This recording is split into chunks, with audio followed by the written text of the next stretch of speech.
Okay, maybe you can go ahead and start. Yeah. over if you don't mind, sorry. You want to start again? Uh-huh, yeah, if you Yeah. don't mind, Okay. yeah. So, apologies, everyone. You're gonna hear this for the second time. Okay, So, two. my name's Danny Wallace. Up until 2 years ago, I was a partner with PricewaterhouseCoopers in Silicon Valley. I've been a partner here for 25 years. Prior to that, I'd spent another 15 years with the firm in different countries. So I'm originally from Ireland and came to the United States about 27 years ago with the firm. So I retired 2 years ago, but when I was at PricewaterhouseCoopers, it was my job to lead up our national practice, our venture-backed startup practice. So essentially, we would be looking for promising technology companies that could be clients of the firm. And generally, we looked at them through the lens of potential audit clients, but also tax clients and other services that we provide. And so that was my role. And I think I was very fortunate. I happened to be in Silicon Valley at the sort of mid-90s. So just as the internet was becoming a thing. And, I worked all the way through, the first decade of the 2000s and obviously the second, and worked with some really interesting companies. So I'll name drop a couple. There were many, many more that you won't have heard of that ultimately weren't successful. But Twitter was my client, not too far from where we are today, when they had less than 100 people. Uber was my audit client when they were still doing the black car service only, the Lincoln Town Calls, and hadn't yet expanded to UberX and so forth. Dropbox when they first got started over in China Basin.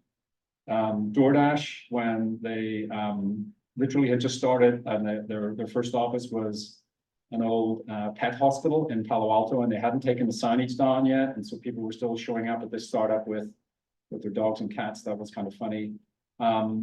And then Zappos, actually. Zappos out of Las Vegas was my client before they got acquired by Amazon.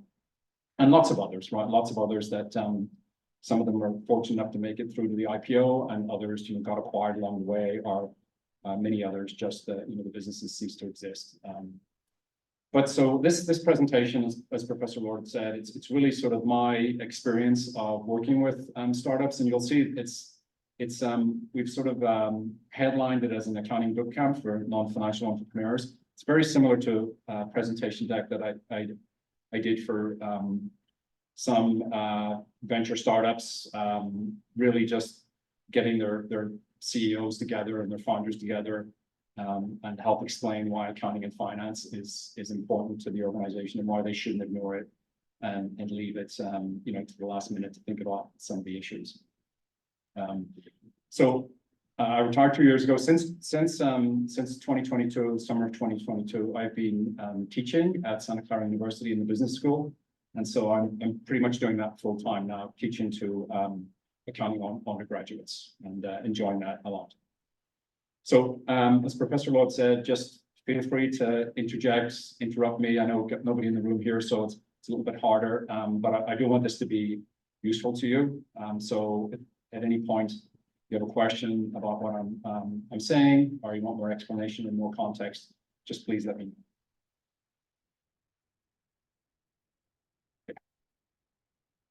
If you get it done with that, let's see if I need to just like, then it should work. Okay. So just some technological issues here. Okay, that's right. Yeah, okay, good. So here's what we're going to cover. Here's what we're going to cover this evening. So I'm going to explain how accounting fits into the overall ecosystem at a company, at a startup. I'm going to kind of show you how that accounting department evolves over time. We're going to talk about financial statements and why they're important. We'll look at it through the lens of fundraising first, and then we'll look at it through an IPO. Going to talk about fraud and accounting controls, because that's very important. And then really focus on just some areas that if you're in the executive leadership of a company, if you're thinking of starting your own company or running your own company, then there are certain things that you really need to be involved in. You can't, even if you're not, don't have an accounting background, that's not your passion, you should still be heavily involved in these areas, and I'll explain why, because they're incredibly important, and they're not the type of areas that you can kind of revisit later. Well, you can, but it's just going to be much more difficult, much more expensive to deal with those. So with that, let's get through why the accounting function is important. Okay, so my experience is that the accounting organization, so I'm going to lump finance in with that too. And the finance function is normally not very developed at a startup company. It develops over time, but I'll lump them both together. So it's really often thought of as this sort of poor relation to all of the other functional departments in an organization. And I do understand that, right? Because before you have an accounting department or a accounting and finance department, you need to have a product, right? So engineering is clearly very important in the early stages of a company. Product design, product fit, marketing, all of those disciplines need to be, front and center early on in the startup's life. And then once you have the product, you need to sell the product. So clearly, a sales organization is very important. And you need both of those things to happen before you really have anything to account for other than a bunch of expenses. But even acknowledging that fact, it's important not to leave that to the last minute, because it just becomes very more difficult to deal with a lot of the issues and to navigate the accounting and finance processes as efficiently as you could have done if you'd given it some thought beforehand. And again, as I said here on the slide, you want the best for your company. So you want the best engineers, you want the best sales people, you want the best marketing people. You should want the best accountants and finance executives as well. So why accounting is important. I just listed some of the areas that accountants get involved in, sort of through startup all the way through to an exit for a company, for example, or even a public company. Fundraising. Accountants can help you with fundraising when you're going and talking to investors, whether that's venture capital investors, corporate venture capital investors, private equity investors. Accountants can help you prepare, get all the information together. We'll look at what you would typically do in that situation. Mergers and acquisitions, right? If you're being acquired, if that's your exit plan, accountants are really instrumental in helping you prepare for that, with the due diligence checklists, going through the quality of earnings, prepping for that due diligence. Initial public offering goes without saying, right? I'm sure you've all seen S1s, IPO documents. There's a lot of financial information in that document, and you can't go public until you have those audits done and all that quarterly information reviewed and presented in the S1. So we need a really good accounting team in-house to be able to do that. And then if you're public, obviously the finance organization is helping with earnings reportings, the press releases every quarter, helping the CFO and the CEO determine what the street's expectations should be if you're setting expectations for the street. And then kind of the boring compliance stuff, which is very, very important, and we can't afford to mess it up. You've got all of the financial statements, the quarterly financial statements and the annual financial statements that need to be filed with the Securities and Exchange Commission.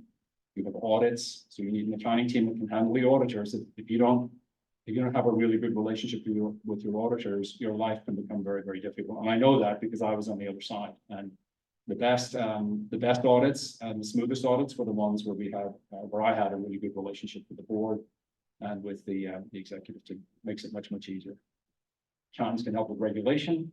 I hate to ignore tax, so we've got IRS here and the Franchise Tax Board. So obviously that's you need accountants to help you with that.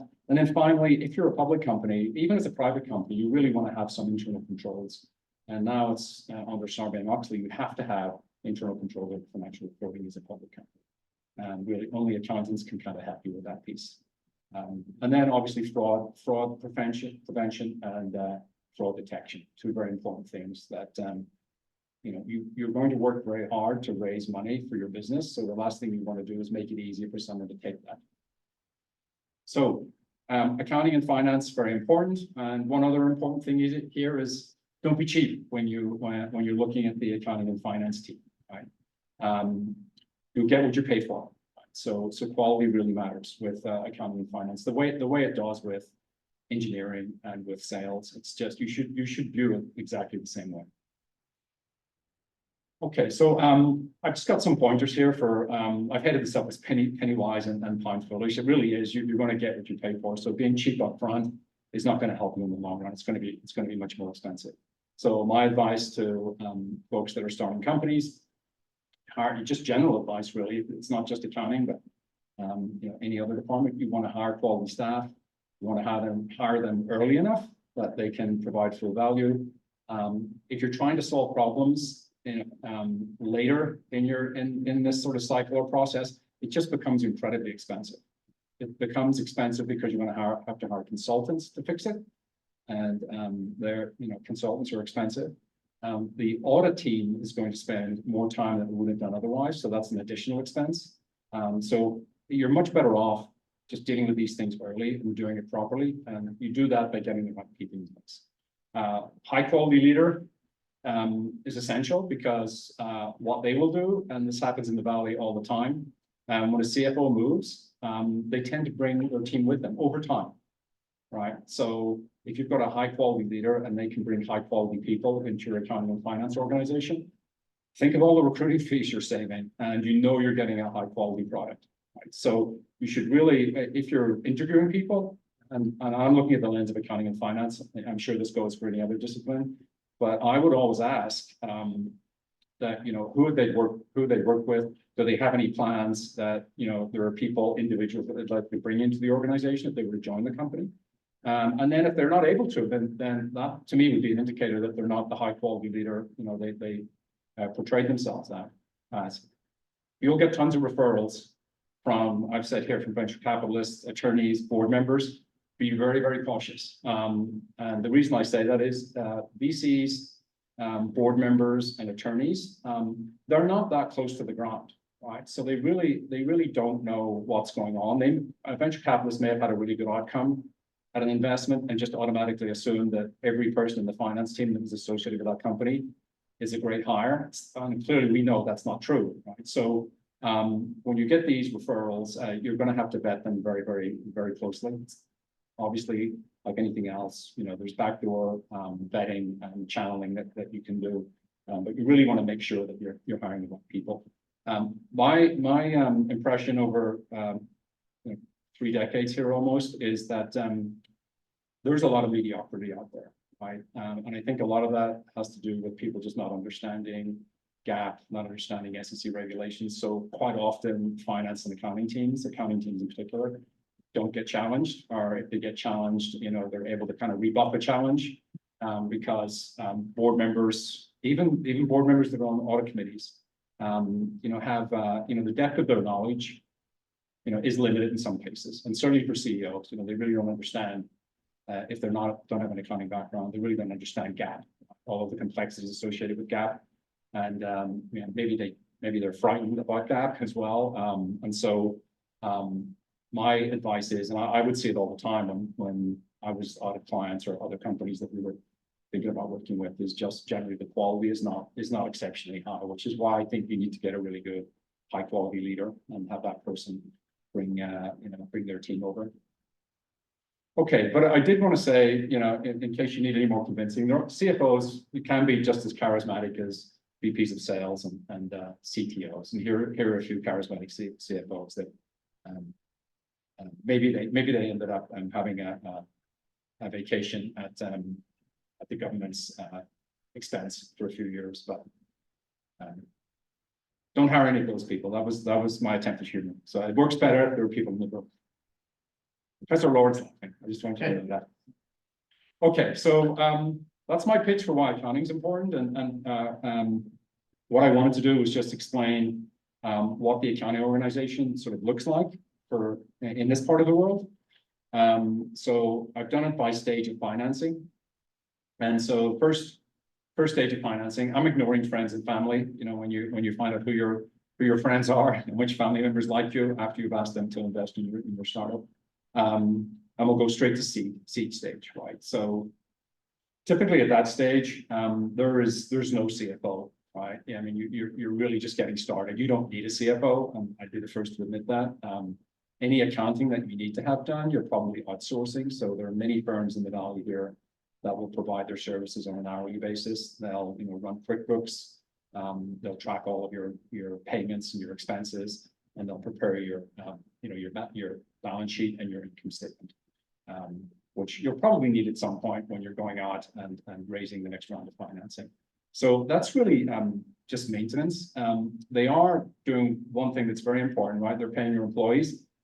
and they're paying your vendors. So that's obviously key, that you pay employees on time, you pay your vendors on time. So that's one thing they will take care of as well. Generally, there's no, when I say a close cycle, that's a cycle when you would close the books and prepare financial statements and issue those reports. There, that doesn't exist at this stage. Maybe once every few months you're doing that. And there's generally very lax controls around the movement of cash and who's committing the company to to what obligations, and the use of credit cards if you're using corporate credit cards. So everything's pretty informal at that point. Danny, I'm sorry, maybe you can repeat the question. Are you seeing a lot of budgeting at this stage? I wouldn't say formal budgeting like you and I would think about budgeting. I would say more focused on cash management. So I don't think they're probably not doing budgeting, budgeted income statements and budgeted balance sheets, but they're probably doing budgets on the cash flow. Yeah, definitely. And so that whole concept that Professor Lord mentioned, that's called, companies will be really focused on their burn rate. So that's how quickly they're spending money every month. And then they'll talk in terms of runway. We have a runway of 8 months. That means they can still pay 8 months worth of expenses, and they'll be budgeting those.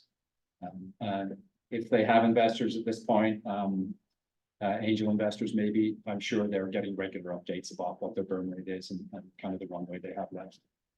Burn rate, they're gonna look at their cash balance from last year to date, and then divide that by 12. Well, they're probably looking at their whatever their monthly expenses are, and then projecting that out and saying, so if I'm spending 100,000 a month and I've got $1 million in the bank, then yeah, I know my runway's 10 months basically. So hopefully then from seed stage, you get your first round of venture capital. So we're moving into early stage now. So this could be a Series A or a Series B. I put the median here and the mean rounds, but I'm sure you all have examples where something's either less or much more. So it's quite a big range. There are a lot of outliers. I once had a client where I could probably throw a stone and hit their office from here, and their Series A was 40 million, and that was a few years back. But so it can vary. So here we might have a part-time CFO now because venture capitalists are on board, and so they may recommend to the CEO, we should get a fractional CFO, somebody maybe they've worked with before, to come in and really put some, I don't want to say put some controls in place, but put some process in place. But it's still pretty informal at this point. Most of it, you're still being supported for the day-to-day stuff, probably with, an outsourced function that you're using when you're at the seed stage.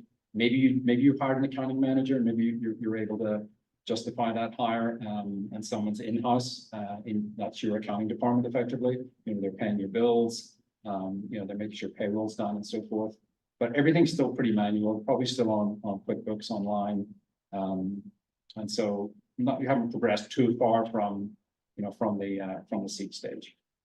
But once you get venture capitalists on board, it starts to get more serious in terms of the investment you need to make in accounting and finance. And so by the time you get to a later stage, so your Series C or Series D, larger sums of money that are being raised, you probably have a CFO at this point now. Maybe that's someone who's full-time.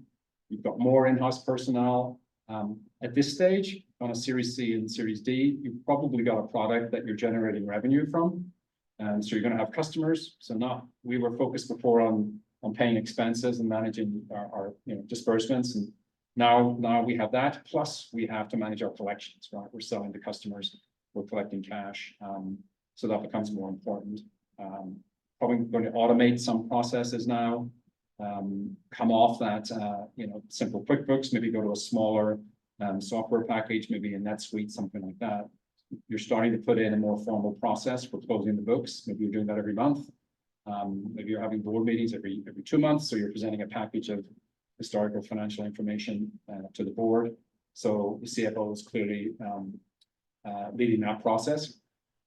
And you're starting to integrate with some of the other departments in the company. So maybe you're providing useful information now to the sales department. Maybe you're helping the engineering department with their estimates on how much time they're spending on different projects. because that has an accounting implication too. You may have to capitalize some software costs. And then maybe you've hired your first finance person, so the person who's going to be responsible for building out the FP&A group. So now you're starting to do more serious forecasting.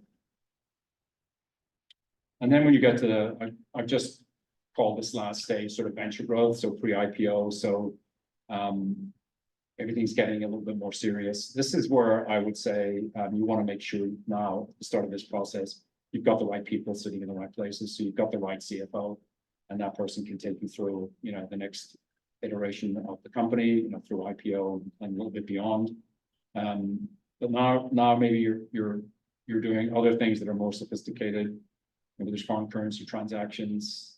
Maybe you're dealing with some tax issues, maybe income tax, sales tax, withholding tax. And so you're building up the strength of the department. So you're making more hires internally now as well. You're probably fully off using consultants to help you.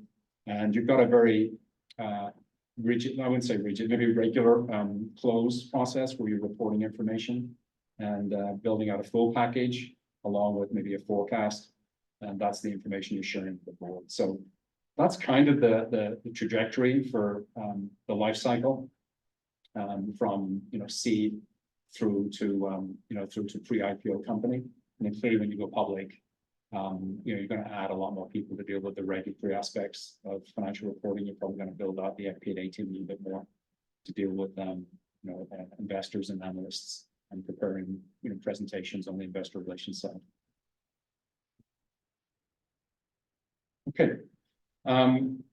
So on the fundraising side, I've mentioned fundraising and how important that was when you're talking to venture firms. So here are some of the things you would typically need to have in hand when you go and raise money. So historical financial statements, even if they're unaudited, I think most VCs will ask for where's your balance sheet, what does the income statement look like for the last year or the last 2 years. So obviously you need accountants to help you prepare that information. You'll need financial projections, so showing revenue, costs, and margins.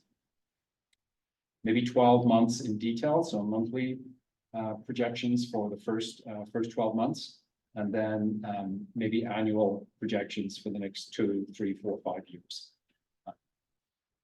You'll want to let the venture capitalists or investors know what you're going to spend the money on. So I call that a use of funds statement. So how much you're hoping to raise, how are you going to deploy that capital once it's raised? Obviously, venture capitalists aren't expecting to see forecasted income statements that show a profit.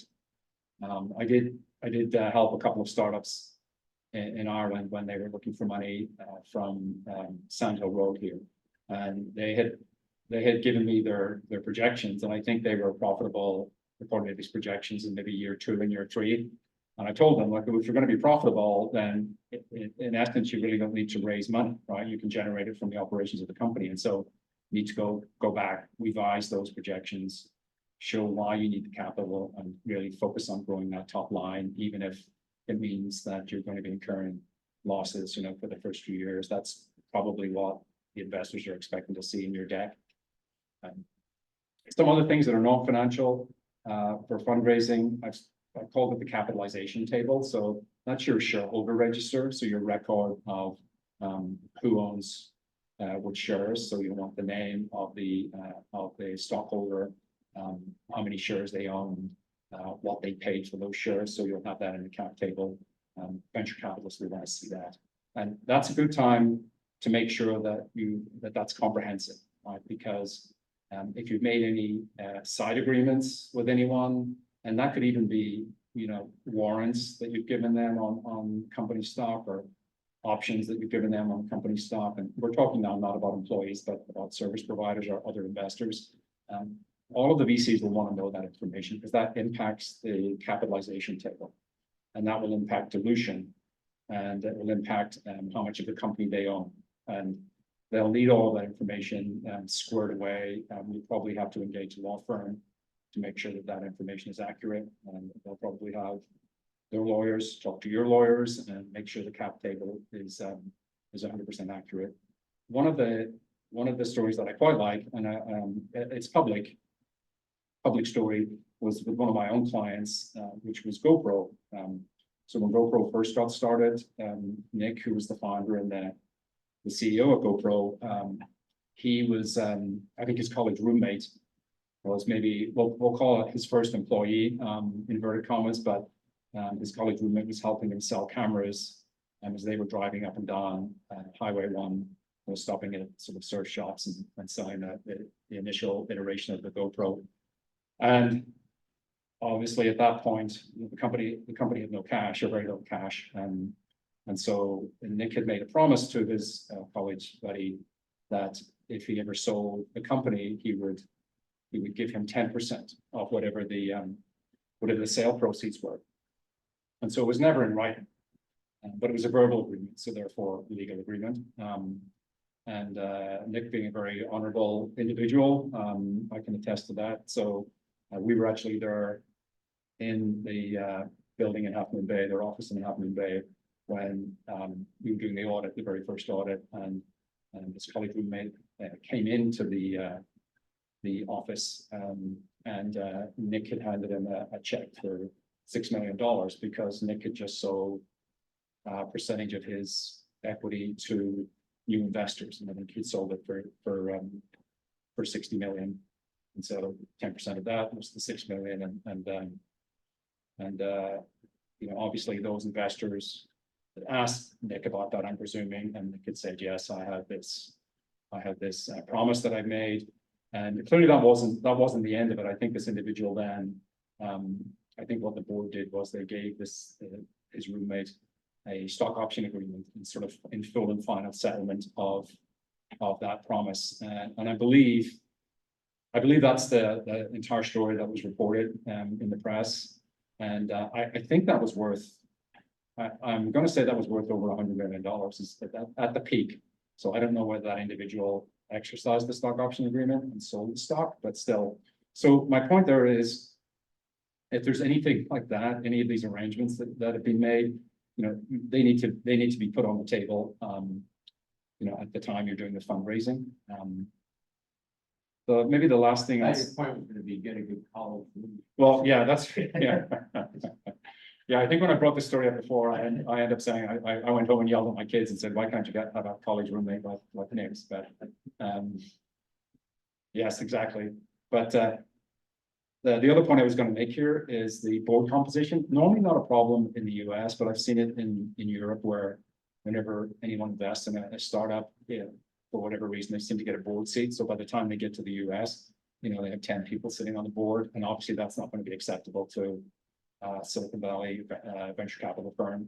You know, if you haven't contributed sufficient capital in their eyes, you know, you don't get a board seat. So you have to recompose the board generally if that's an issue. So maybe just be careful with the promises, and then the promises that you have made, just, you know, those should be pretty well documented, so that it doesn't come as a surprise when you're doing fundraising. All of this stuff comes out of the woodwork, because it will definitely change the deal that we're going to get.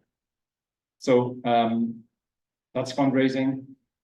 I do want to talk a little bit about fraud, and again, this is based on experience at my companies, or my clients, sorry, I should say.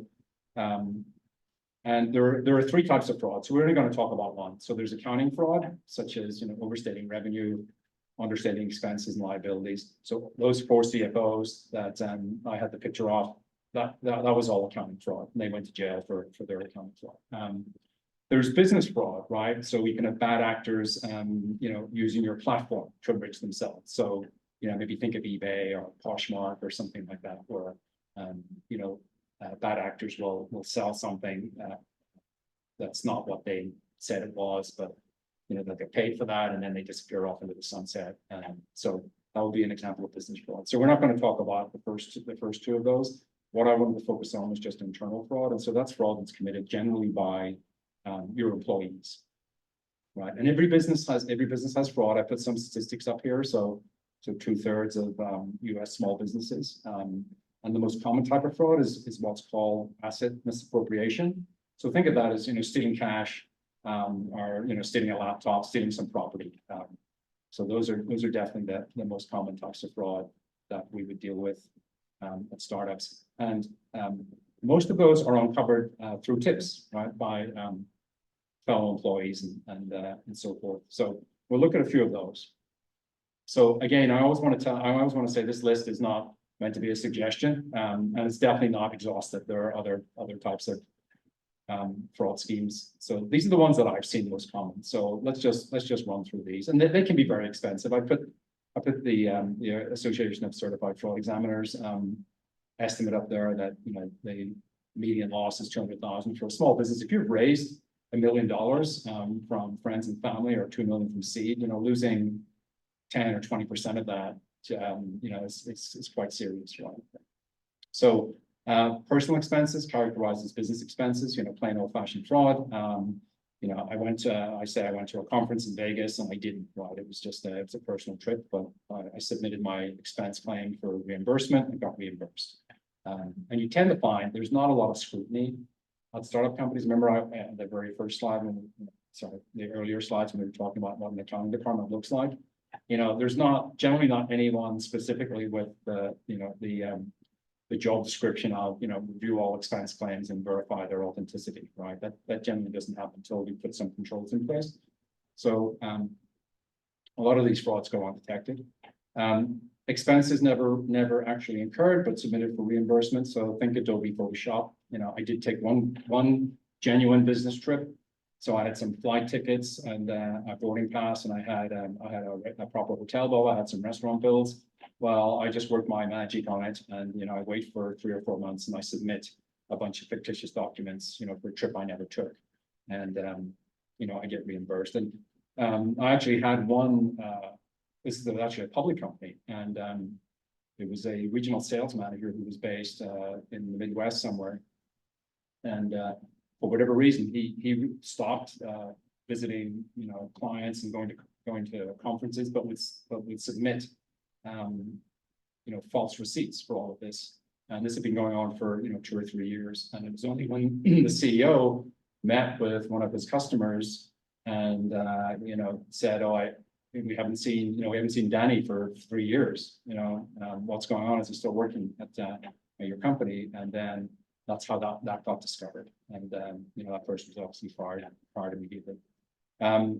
Falsifying sales to generate commissions. I had this experience myself, where salespeople, generally commissions, and most businesses, there is a cap, but the cap's quite high. So if you bring in a $10 million deal and you have a 10% commission, it's $1 million of compensation for you, right? So there's a huge incentive there to do the wrong thing already built into some of those structures. And in my case, it was a bunch of deals that a salesperson, VP of sales for the US for a public software company, to put together a bunch of contracts with customers that really didn't qualify for revenue recognition. There were too many loopholes that the customer could exit the contract at any point. And so those loopholes he didn't put into the contract. He put them in a separate letter that he sent to the to the customer. And so the customer was willing to sign the contract because they had a get out of jail clause in all of the letters, and they weren't required to pay anything for some significant period of time. So customer signed it, and then ultimately we discovered these side agreements. This individual had generated significant commissions for themselves, and then that person was fired, obviously. And there were lawsuits as well, because that then meant the company missed its earnings target for the quarter, and the stock price cratered. And it took a while. They had to make public the fact that there was a fraud that had been identified, and they were trying to figure out what the implications were. They were looking at all the deals this person and his team had done for several periods, and they ended up getting sued by the stockholders. Kickbacks from vendors. If you're expanding internationally, you generally don't know anyone in that market, and so you're relying on individuals like agents in that market. And it's quite common that that person will enter into a contract on behalf of the company at above market rate with that vendor, and then split the delta with the vendor and themselves. And so again, that one not uncommon as you're expanding into different countries. Gift cards, old-fashioned one. We're supposed to give them out at marketing events, and you're giving them out to friends and family for the holidays. Stealing checks. I had one not too far away from here, a very early stage company, went on to be very successful. Their controller, she basically took a check that was, it was written to one of the law firms. I always remember I always remember the amount, it was like $35,726. And she just crossed out the name of the law firm and put her boyfriend's name in. That check was, those funds were transferred into her boyfriend's account. And again, I would have liked to have a girlfriend like that at some point, but that ultimately was discovered when the law firm said, you haven't paid our bill for the last 2 months, and they went back and they got a copy of the check from the bank. So don't think the banks look at all of these payees. Laptop, mobile devices, other assets. My favorite one, at another public company, the manager in the engineering group went to the Apple store and bought 10 laptops with his personal credit card. Came back to the company, submitted a reimbursement for the 10 laptops.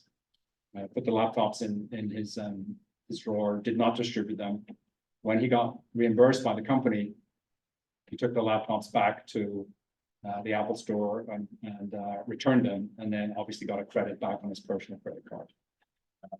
So it's always interesting. I mean, these sums are not huge. The stealing check one, with everything that she did, was probably about 150,000. I think that's the largest one for sort of misappropriation of assets. The commission one was much larger. Payroll fraud is another one that's common. So particularly when you're expanding internationally, and you're hiring a lot of people in different countries, quite often it's hard to know whether those individuals exist. And so you may have people on the payroll who aren't contributing anything to the company. So again, those are just some, but there are some things you can do. There are some basic things you can do. So minimize the number of corporate credit cards, and communicate the expense policy and the repercussions if you don't adhere to the policy. That cuts down a lot of risk with corporate credit cards. Setting approval limits. So if we're going to spend something that's more than $5,000, we need 2 signatures. So maybe it's the manager of the department plus the CEO. I know it's a little painful, but it's definitely worth doing. One of my clients, he was the CFO at one of the software companies I did, and he joined Salesforce. We're going back maybe 12 or 15 years ago. So he joined Salesforce, and he would tell me stories about how Mark Benioff would sit with him, and they would go through items that were above a certain amount. I can't remember the threshold, but I know he spent a lot of time doing that. And so even at a company like that, they still had that process where they would go through and look at certain items before wiring the money or cutting the check. Improving the hiring process. So if you hire quality people with good reputations and you've done your vetting, that cuts down the integrity risk a lot.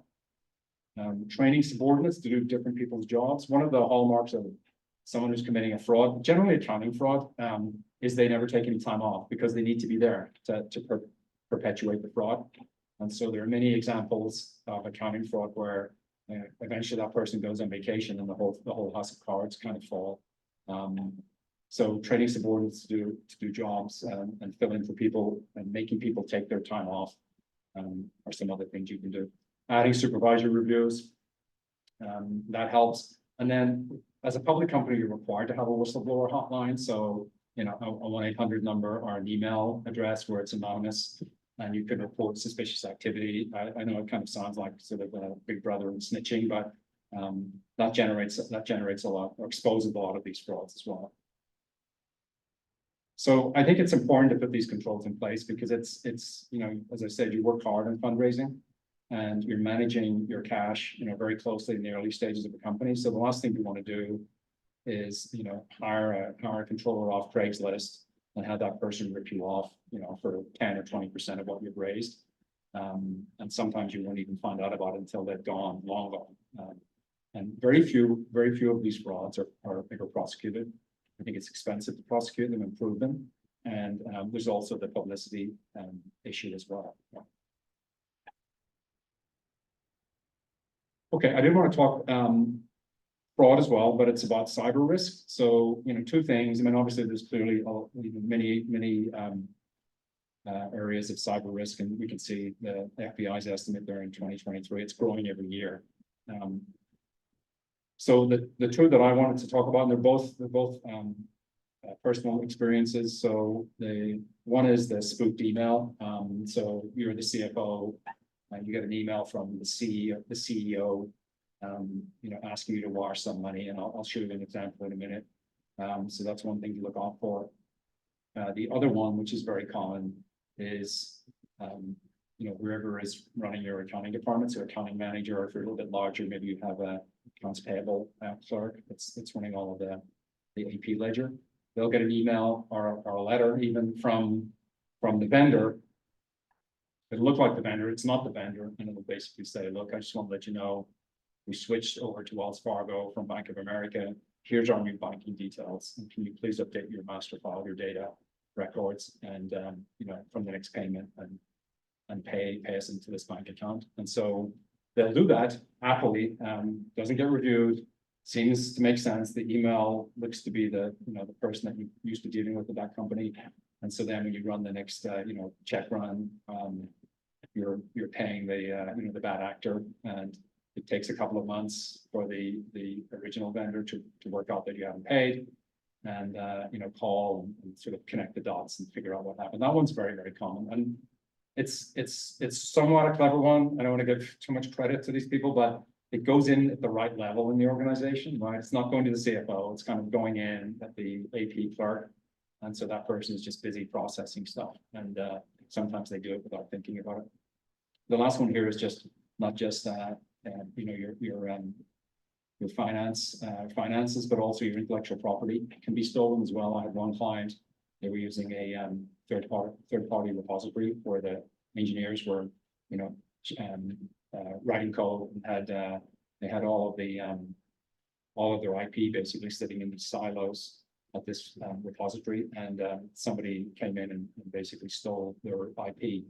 So they did it about 3 months before they were due to go public. So it obviously had an impact on the IPO.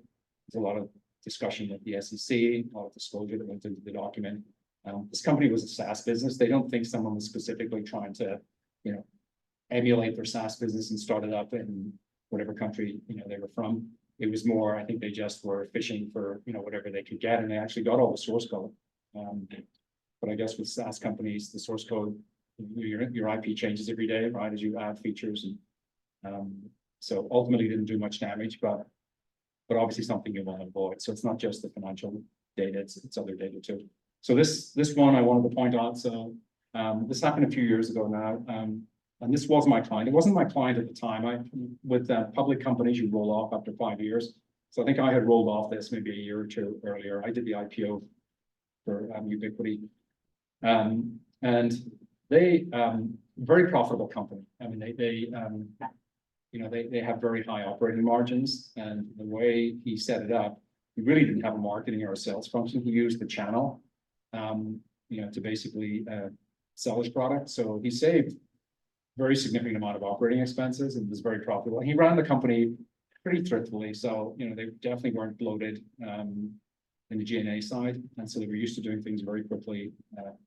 And so Robert, the CEO, was actually traveling in Taiwan. They had an operation in Taipei, and the manufacturing of their product as a wireless product was in China, and they were doing an acquisition. They were planning to do an acquisition. So as you can read here, the CFO received what he thought was an email from the CEO, Robert, and one of the lawyers, external lawyers on this transaction, basically saying, we need to wire this much money to this bank account today, so that we can, can start closing the deal, sign the deal, and close it as quick as possible.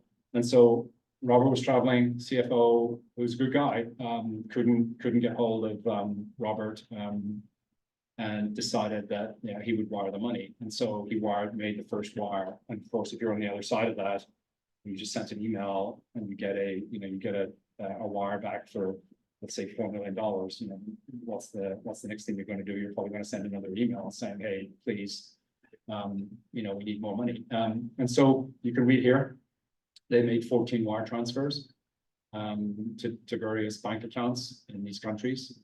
And it was only when the FBI had called the CEO, Robert, that they knew that he knew what was going on. And so obviously at that point, they didn't wire any more money. They were able to recover, I think, something like $7 or $8 million. So I think the ultimate loss was $40 million. And so that was clearly a lot of cash. Companies super profitable.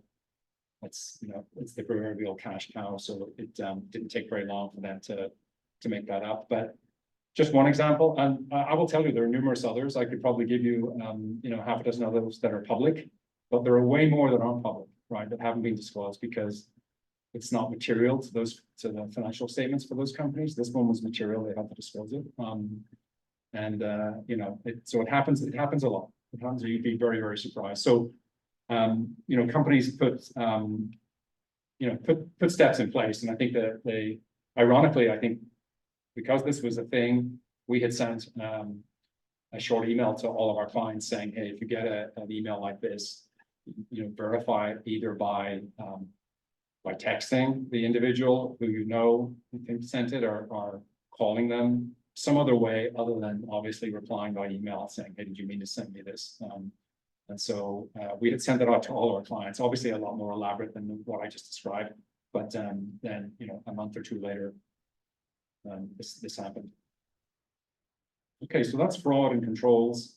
And accountants can help with all of that. Obviously, they can help put controls in place to prevent fraud. And then if you can't prevent it, at least hopefully to detect it so that you can maybe recover your losses or prevent them from happening again. Yeah, would you think these days some companies might automate some of those requests? And just I'm thinking, there's times where I have I have a draw that I want to make from a particular account. And I don't think I'm talking to a person. Yeah. I'm talking to the computer to say, send me the money, but Yeah. then it sends me a code to my phone that I have to put in order for you to funds affect that the are transfer. Yeah. Yeah. Yeah. And I'm wondering, maybe companies, especially with AI now, might actually do it that way, as opposed to it coming from a person the money gets released, where the person who has the authority to release the funds has to enter a code. Yeah. And it's automated. Yeah. It could be. I'm sure in that Ubiquity example, I'm sure the bank probably contacted the CFO to make sure that that wire should be sent, right? So I think there probably was that. But I think the issue was like, is the original request a valid request or not? Right. I think that was the issue there. Right. So maybe a dual authentication. Yeah. It is interesting. And so I don't know, like some of the banks, like I think a lot of the brokerage accounts, if we're talking sort of personal here, I don't think they have a limit on how much you can wire to any other account. I think they're generally, you can wire any amount, I'm guessing, if it's in your account. Yeah. And it's available, they'll let you wire it and they'll do what you just described, right? They'll send you this, dual factor authentication and you're normally on your phone. But Wells Fargo, I know, have a limit. So if you want to transfer, I can't remember what it is. I think this is for personal now, but I think it's maybe 25,000. So if you wanted to transfer wire 40,000, you have to go in and sit down with somebody from the bank and have them do it, right? I don't know how long they've been doing that, but that's maybe another step. But I'm not sure if they do that for corporate. Maybe they do. But yeah, just be careful, I guess. That's the main thing. But yeah, I take your point about AI. It could be a good thing and a bad thing from a fraud perspective. Okay. Are we doing okay for time? Yeah, very good. Yeah. So this part of the presentation it's for non-accountants really, right? And it's like, I would say the bottom line here is don't just delegate everything to the CFO, right? Even, as I said, even if you've got like the top CFO, you should be involved in all of these things, because I've seen many examples where We'll be, pre-IPO sitting in a drafting session and it's clear that the CEO did not understand, what the revenue recognition, policy was or how they were valuing their equity and stock-based comp. And you have these awkward situations where the CEO then says, hey, Danny, CFO, why are we using, a 7-year term for valuing stock options? Why can't we use something that's lower and, and reduce our compensation charge on our income statement? And those conversations you shouldn't be having at that stage, obviously, right? You should have had those conversations 4 years ago, right? And so that's kind of what this part of the presentation is. So there's 4 things. Clearly, there are more than 4 things that you should be involved in, but these 4 things, I would say, you really need to own if you're, the CEO of a company, the founder, and involved in the leadership of the company. And it's very tech focused, obviously. It's very tech focused because we have common stock valuation here, which is really only a thing generally for technology companies. So I broke it into key metrics, which we'll talk about later. Revenue and the revenue model, common stock valuation, near and dear to all our hearts. I've never been the owner of a common stock option, but I have friends that have, and I know they're life changing if you hit the right company. And it's obviously a great tax break, deferred compensation scheme like no other. So we'll do key metrics later, and we'll start with revenue recognition, right? Which I've said here, in my mind, it's the most important number in the financial statements. Maybe I should say it's one of the most important numbers, but for startup companies, it's generally the most important number. Everyone's focused on revenue. No one really cares too much about profit at that point. Take a look at Amazon's income statement over the early years, our Uber, our Airbnb, or Lyft, any of those, Twitter, any of those companies. So let's look at revenue. So why is it important? Well, I think revenue is a really good indicator of the health of the business. So if you saw a business and its revenue wasn't growing, you would probably walk away with the impression that maybe that business isn't a very healthy business, right? Maybe it's plateaued, right? So definitely, it's a really good growth metric that most people will look at. It does drive valuation. So I'm sure you're familiar with the concept of multiples, peer company multiples. So if the multiple for your space, let's say you're a SaaS company and the multiple for your space, look at all the trading, the public companies that are trading, and it's 10x revenue, right? Then if you have $100 million of revenue as a private company, then in theory, your valuation is $1 billion, right? Or 10 million, your valuation is 100 million. Maybe you choose that when you're going to talk to the venture firms and say, look, we've done our analysis on our peer companies, and we've looked at the revenue multiple, which is the one everyone looks at. And so it's very important, right? First thing you do when you look at a press release, you will see the first number they disclose is generally revenue. The second number is earnings per share, right? So it drives valuations. It's a very important number for street expectations and so forth. So that's why it's important.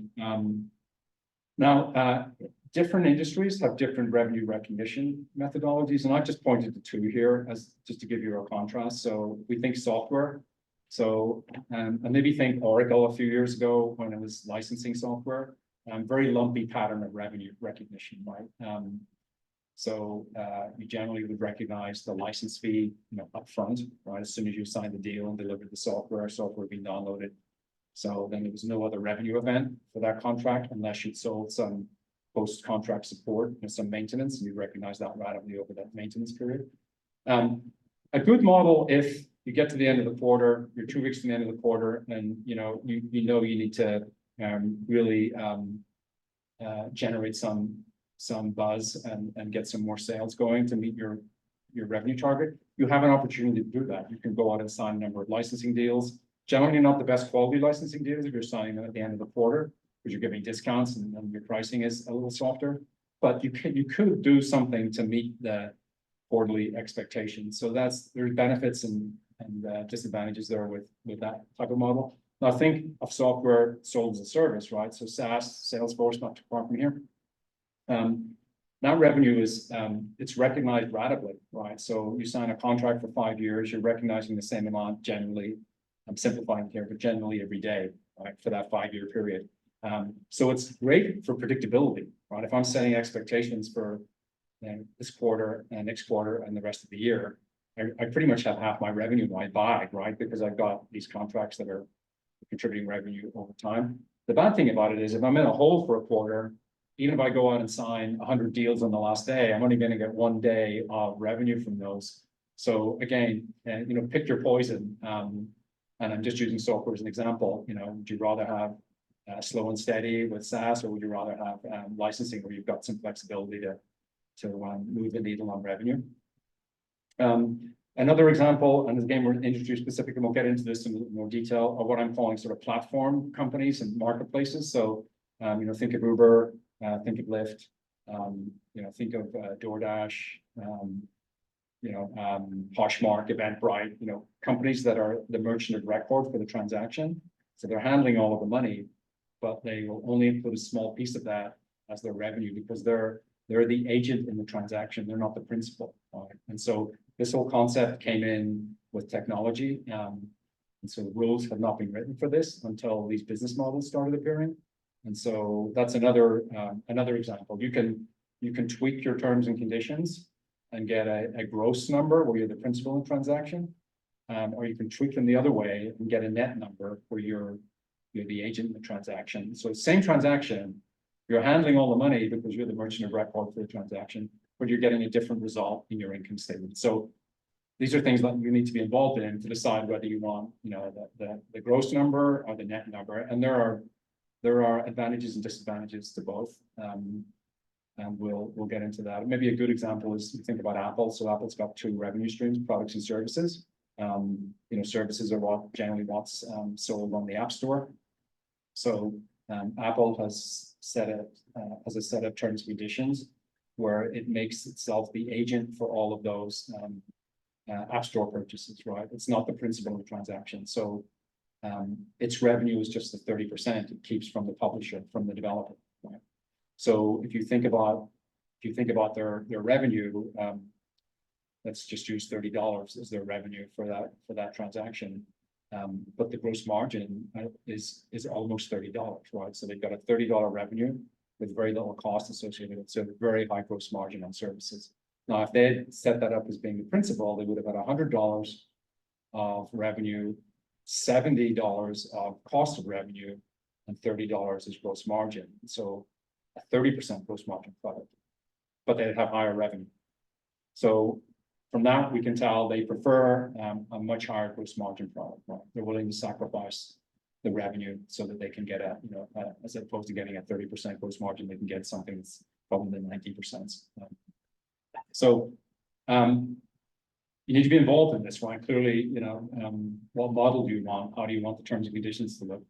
So that's just an example of a couple of different models. Other factors to consider here, commission strategy. How are you going to remunerate your sales force based off your revenue model? You need to build out the IT systems to be able to accurately record revenue. If you think about, we'll use Airbnb as an example and how it got started with just couch surfing. The engineers basically just stitched together a platform that didn't have accounting in mind, right? There's no software that you can buy from SAP, Oracle, or Salesforce that's going to account for Airbnb's transactions. It doesn't exist. It's not like an established business, I'm trying to think of a good example, but maybe Walmart, for example, they'll have probably, I don't know if it's SAP or not, but something like that, more off the shelf. Airbnb is basically just all those transactions sitting on the platform. So their IT system had to support all of the accounting for those transactions. So they've had to develop a lot of interfaces that will go between the platform and the accounting system to make sure they're pulling off all of the right data and getting it into the trial balance and general ledger. So that can also affect your IT systems. Legal terms and conditions, very, very important. If they're drafted incorrectly, you're probably going to get a different revenue model than you wanted. The two have to be aligned, and I'll show you an example when we go through DoorDash. Export control and other rules. So You have to make sure you're complying with all of those export controls. There are very, very expensive fines. The example I would give you is, you know, there are certain countries that the US prohibits you from doing business with, depending on what your product is. So if you have, say, maybe some encryption software in your product, you know, you can't sell it to Iran. So if you don't have controls built into the export of your product, you're going to have a real problem with the government. And those fines, if I'm remembering correctly, it's either, so let's just take a laptop. Let's just say we were selling laptops and somehow we sold into our channel and that person sold it, you know, it ended up in Iran. You know, we could see the IP address and we knew it was in Iran. And we weren't allowed to do that, then the fine would be, I think it's the greater of $250,000 or twice the value of the product you sold. So let's say a laptop's $3,000, so twice of that is $6,000. So we would be fined $250,000 for each and every single transaction that took place. So it can add up to millions very, very quickly. And so you need to sort of keep all of this in mind when you're, you know, when you're deciding, you know, what your revenue model is, which market you're going after. And this is where accountants can help as well. I would say that one's the cross section of accounting and legal. But again, that's why you want to hire a really good, you know, a really good experienced, credential CFO, because they probably lived this, and then they will be able to say, look, you know, everything's great, but we need to be very careful about export control. Right. So we're gonna look at just now this is making me hungry, but we're gonna look at DoorDash, and I'm just gonna contrast those two models just so you can see what I mean about how you can end up with two very, very different models. And so this is I guess this is Pizza Hut, is it maybe? Oh, here we go. We've got Pizza Hut. So just got the screen's a little blocked. Okay. Okay, so we have this pizza. We've all done this, obviously, right? We ordered our pizza, our credit card gets swiped for $28.09, and our pizza gets delivered, right? You know, shortly after we've ordered it. So Pizza Hut would record the $28.09 as revenue when its performance obligation is met. Now, those are pretty fancy words, right? What's their performance obligation? But this is GAAP, right? So if you're studying accounting or you've taken intermediate classes, you'll recognize performance obligations, you know, under ASC 606, right? Revenue recognition rules. And so here we can see at the bottom here, I've extracted it from the company's terms and conditions. We will provide you with the ordered products as close as possible to your request for delivery collection time. You agree to accept delivery of the products at that time and place, and we transfer property, transfer the pizza. We've met our performance obligation when we deliver that to you. Okay. So, I mean, receiving the cash from the customer happens very closely to when the product's delivered. It's 30 minutes or whatever. So we would tend to obviously book the revenue at the same time. So maybe their point of sale system just records it at the same time. But they're done, right? That's their revenue recognition. They recognize $28 when the pizza gets delivered. Pizza Hut's taking responsibility for that entire transaction. They're the principal in that transaction. They're not dealing with anyone else. Okay, now DoorDash, right? Different pizza, but you'll all recognize kind of the receipt. So we've got some other things on here. We've got our pizza, we've got our delivery fee, our service fee, another fee, a tip, taxes, and more fees. I think that's my experience with DoorDash and Uber Eats. But this one is $25.02. So DoorDash is what's called the merchant of record for this transaction. They're collecting the $25.02, but it doesn't retain all of that. Okay. So now we have the issue about what are we going to recognize as revenue? It's not quite as straightforward as Pizza Hut. So we would have to look at their performance obligations, and here's all the places you can find them in the real world. So a contract with a customer will delineate all the purchase obligations, performance obligations. Sorry, a purchase order, an email, even oral agreements can create performance obligations. But normally it's written, right? Normally it's written in a contract. And for online businesses, it's generally in their terms and conditions. So you can go to DoorDash and like I did here and just print off their we call them T's and C's. It's really lazy. But let's have a look at DoorDash's. So I pulled out, and this is a medley of colors here, so I apologize, but I pulled out just one section, so section 5 here, and you can see what DoorDash says it's doing, right? DoorDash provides a technology platform connecting you with independent food service providers, i.e. restaurants, and independent third-party contractors who provide delivery service, i.e. drivers, right? So DoorDash is saying right up front here, we're just connecting you, right? We have this platform that we use, mobile, our laptop, and we're connecting you with a restaurant, and we're also connecting you with drivers, our merchants and contractors. You acknowledge, right, that DoorDash itself is not preparing the food, okay? And it's not offering delivery services, and therefore has no liability associated with either of those. So they're making it very clear, right? Let me see, DoorDash is not in the delivery business. DoorDash provides, just in case you missed it, DoorDash provides a technology platform facilitating the transmission of orders by users, i.e. us, to merchants, i.e. restaurants, for pickup or delivery by contractors, i.e. drivers. DoorDash will not assess or guarantee the suitability, legality, or ability of any contractor or merchant. So they're making it really clear. Hey, we got nothing to do with the food, and we got nothing to do with the driving, right? So that's in their terms and conditions, and then this is their revenue recognition policy. So this is where the terms and conditions are really important, right? So you can see this in their filing. So they say they're acting as an agent. They're an agent for the restaurants, right? They help the restaurants facilitate the sale of food. So really for them, the restaurant's their customer, right? Not us, right? And they charge the restaurant a commission for that, obviously.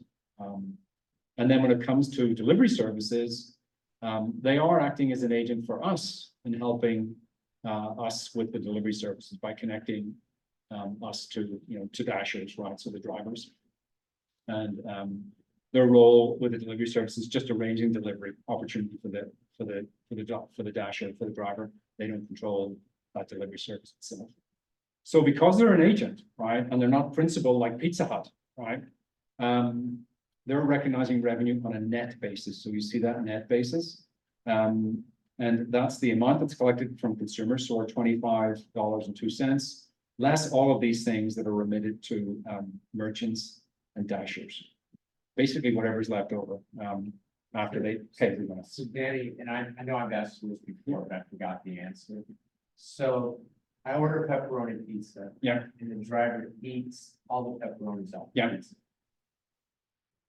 So who do I complain to? Yeah, so I mean, that's a very good point, right? I think all of our experience probably is if we have a problem with the delivery, for example, that DoorDash will credit us the amount, right?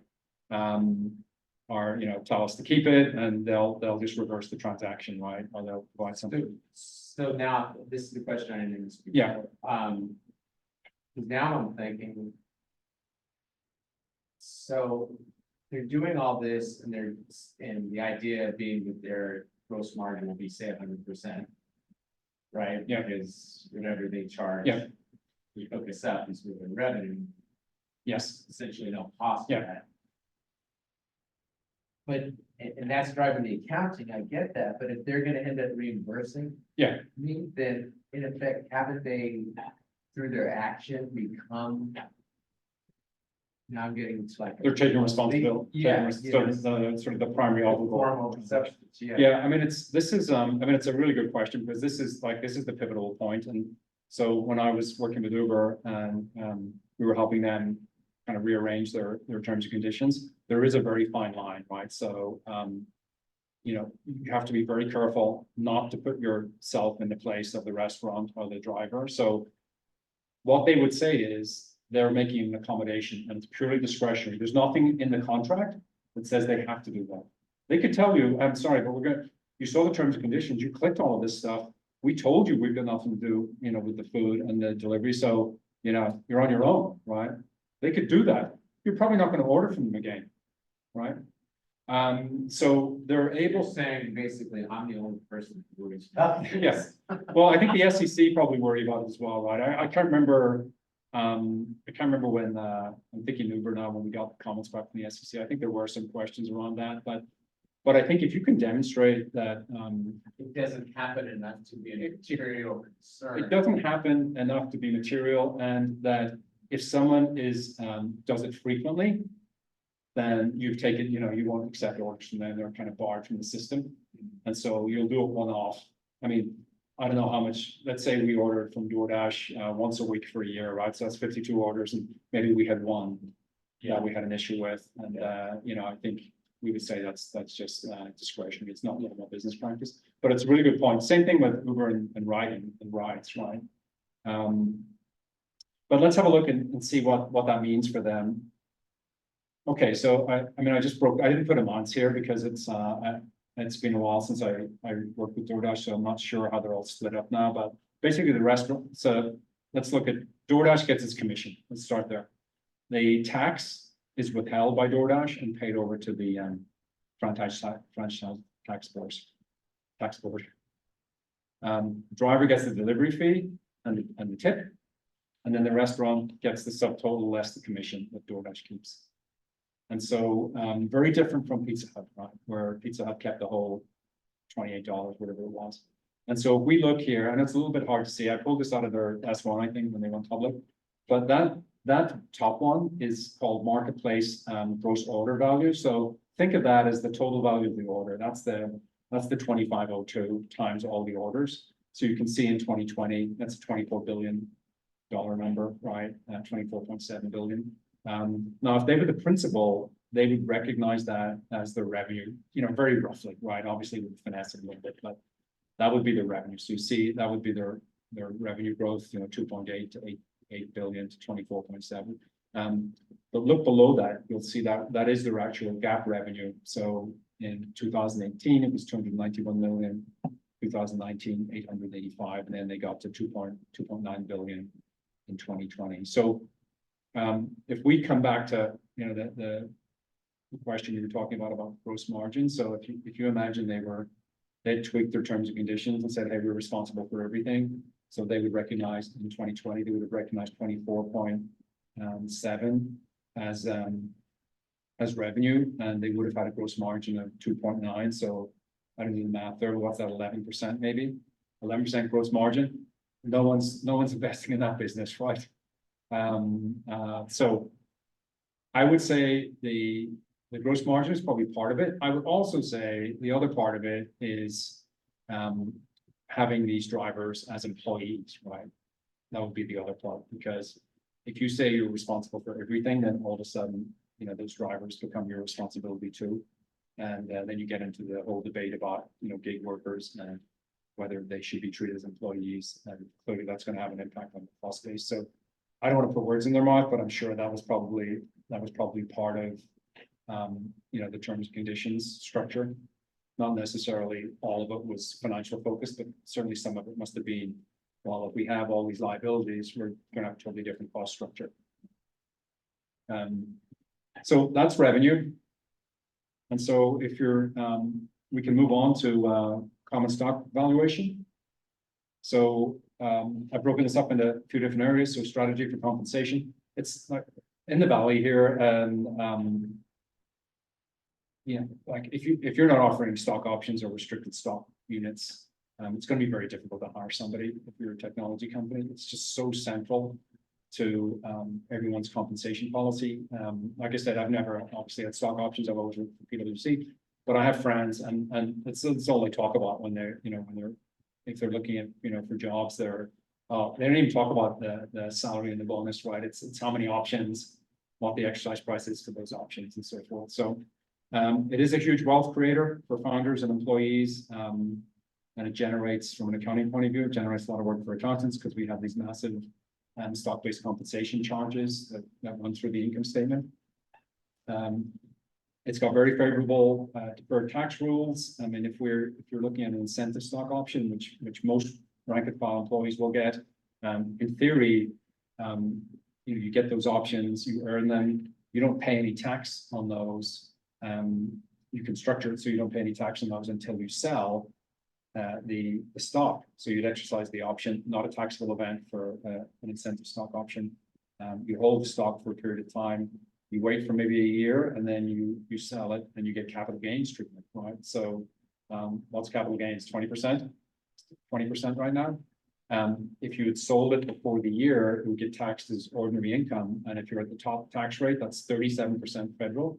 And we're over in California, 12.3 now for, so, you know, that's almost 50% tax. So if it was cash, you'd be paying tax at 50%, right? If it's a stock option and you're able to exercise and hold for 12 months, you're paying tax at 20%. So it's enormous, right? The tax benefit. So that's why people get excited about it. That's for an incentive stock option. For a non-qualified stock option, you can still get that capital gains tax benefit if you hold it long enough, but you'll get taxed when you exercise it as well. And the reason you'd want to be involved in this is obviously setting the compensation structure for your, you know, for your company. But then also, you get this favorable tax treatment if you properly value your common stock as a private company. As a public company, it's easy to value common stock. You just go and look at you know, whatever the stock price was at closing, and that's your value. For private companies, we'll spend a little bit of time on this. There's a process to get the right value. And as long as you've used the AICPA valuation techniques, the IRS will let you keep all of the tax benefits associated with these stock options. So you get that lower capital gains tax, you get deferred compensation, but you must have done the evaluation properly. And they will give you a safe harbor of 12 months. So you get these independent valuation reports. They're called 409As, and there are lots of cottage industry that sprung up for 409A reports. You have large valuation firms that will do them, like Duff and Phelps, Lukey. All the big four will do them, and then you have a bunch of smaller providers that will do them for startups. Carta is probably maybe one of the most popular issuers of 409A reports here in the Valley. But you have to do that properly. That has to be done. If you don't do a 409A, then all of the tax benefits disappear, and you would be getting taxed on those options as they vest. So, and they could end up being worthless by the time you sell them, but you would still have to pay tax on them as they vest. So, very important that you set this up properly. Let's maybe I'll just run through the accounting piece here first of all. So they're a compensation instrument, so they don't involve cash, obviously, for the company. So it's a great way to save cash, you know, give options and instead. I've known CFOs that are already have made you know, a significant amount of capital on previous deals. And so when they join a company, they say, don't pay me any cash compensation or any bonus. Take that number and divide it by whatever the stock price is today and give me that number of shares every year, whatever that calculation is. They would rather have the potential appreciation on the common stock. So that's not uncommon to see people do that. So a stock option is what it just sounds like. It's just an option. It's that you don't own the shares. You're given an option by the company to buy some shares at the price when they grant you the option. So if today's price is $5, I'll get a agreement that says I can buy 100 shares at $5. And you know, if the stock price goes up to 10, 15, and 20 and 25, then clearly at some point I'm significantly in the money. I'm going to exercise that option. And so obviously, if the stock price decreases, you're not going to exercise the option. But that's the great thing about them. They're options, right? So you have some choice. They're valued for accounting purposes using most companies will use what's called the Black-Scholes option pricing models, but it's the most common option pricing model. And the reason I'm talking about this is that you look at the assumptions here. So there are a number of assumptions about what the stock price is, because the exercise price will equal whatever the stock price is. You'll make assumptions about how long employees are going to hold that option before they exercise it. And all of this is going to impact your income statement, which is why you need to be involved. So I just did a really simple calculation here. So you've got a stock option, which you can't see all the detail, but we've got a stock option. It's got an exercise price of $10 per share, vests over 4 years. Very common, they vest over a period of time. So to earn the option, you have to provide services to the company, normally over a 4-year period. So this company's made some assumptions here about volatility in the stock price. They'll probably look at a peer company that's public and use their volatility assumptions. And they've decided, people are probably going to hold the option for 6 years before they exercise it. They have a life of 10 years. After 10 years, the option expires if it's unexercised. So we run this model and we have a $4.84 charge for every option that we've granted. Right? So if you're granting 1,000 options, then it's a $4,840 charge. Yeah. So that adds up pretty quickly, and that's what you book in your income statement. So it can have a significant impact on your income statement. If we use some different assumptions, let's say we went for a longer time to maturity and a higher volatility rate, all of a sudden the expense associated with that option goes up from 484 to 748. So let's just put them together here. So you can see, like, these assumptions are being made by the firm that's producing the 49A report. Probably not actually. No, these assumptions would be made internally, probably by the CFO. But again, you need to be involved, right? So, you know, they're very subjective. There's no right or wrong answer here. I mean, there's a range. So if both of these were sort of acceptable ends of the range, I'd probably be arguing for the 6-year 50% volatility because I'm going to have less of a charge running through my income statement, right? Yeah. And if that's acceptable to the team, acceptable to the valuation firm, acceptable to the auditors, then that's probably what I push for. So one of the inputs in here you'll see is current stock price, okay? And that's a whole separate calculation. This is where you would hire the valuation firms that I talked about. And there's you know, you need to have this done properly to get this safe harbor from the IRS. And there's 3 valuation techniques. I'm going to go through them real quick. There's discounted cash flow. So you put a cash flow forecast together, you discount it back using whatever your cost of capital is. That's going to give you an enterprise value for the company. And then you'll figure out what each individual share is worth from that enterprise value. Public company market multiples. If I'm a SaaS company and I think 10 is the multiple for revenue, I've got as I said, you know, $10 million revenue line. I've just got my enterprise value. I use my multiple of 10. I've got $100 million. So I could use that, or I could use a recent financing transaction. If Sequoia Capital just invested in me, then I know what my post-money valuation is. I can use that. So, or you can use all 3 of these, right? But you need to be involved in this because think about this. What's going to pop out the other end of this is a stock price, right? That stock price is going to go into all the option agreements that you're going to be granting to employees. So on the one hand, you want a as high valuation as possible when you go and meet with the venture firm to raise capital, right? To keep their ownership percentage down. On the other hand, you want to give employees and other option holders as attractive a deal as possible by keeping the common stock price as low as possible, so that when they exercise it, you know, it's less out of pocket. So you have these competing things going on, and they're not mutually exclusive. I mean, but you need to be able to connect them. It's probably what I'm saying. So, so here's a DCF, right? Not even sure where I got these numbers from, but you can see it's a cash flow forecast. You've got your, you know, we don't have revenue and cost here. We just got EBIT, so earnings before interest and tax. We do our cash flow. I can't even see the discount factor here, but we net present value all of these cash flows. And so we'd say our total enterprise value is, you know, $12.9 million. And from there, we would work out what a common stock value is. And that would go into our option pricing model. Here's our market multiple data. So, you know, here we look at enterprise value over sales. So the third column from the right, valuation for F, this fiscal year plus 1 year out.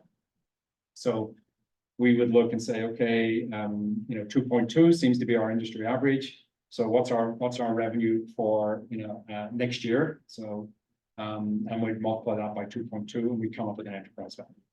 So a little easier to do. So if you can do market multiples, it's easier than doing a cash flow, obviously. And then finally, I've kept this really simple. You know, so Sequoia invest $5 million. They get 20% ownership of the company. So the post-money valuation of the company is 25 million.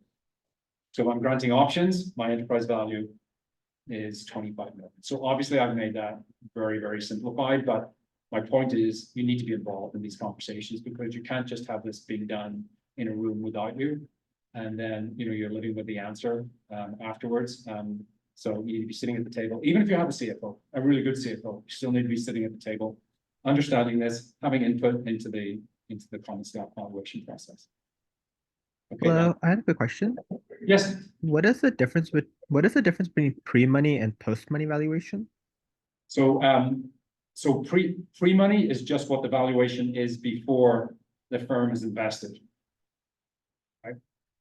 So you start with post-money and kind of work backwards to pre-money.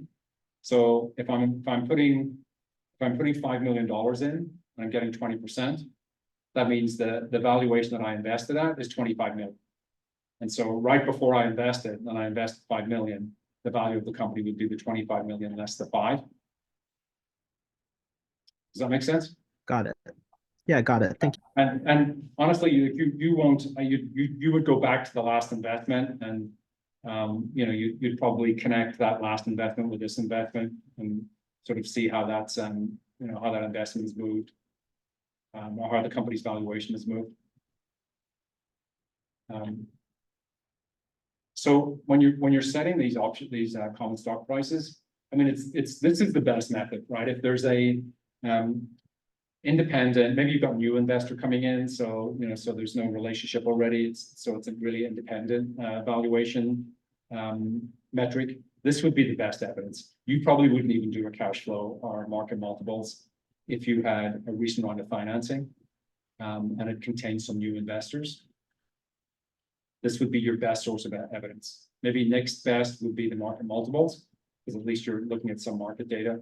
And then probably the least reliable, the one I hated because we would have to audit these with the discounted cash flows. Who knows where, you know, what's going to happen next week, never mind next year, and you know, 2, 3, 4 years out. So this would be the best scenario.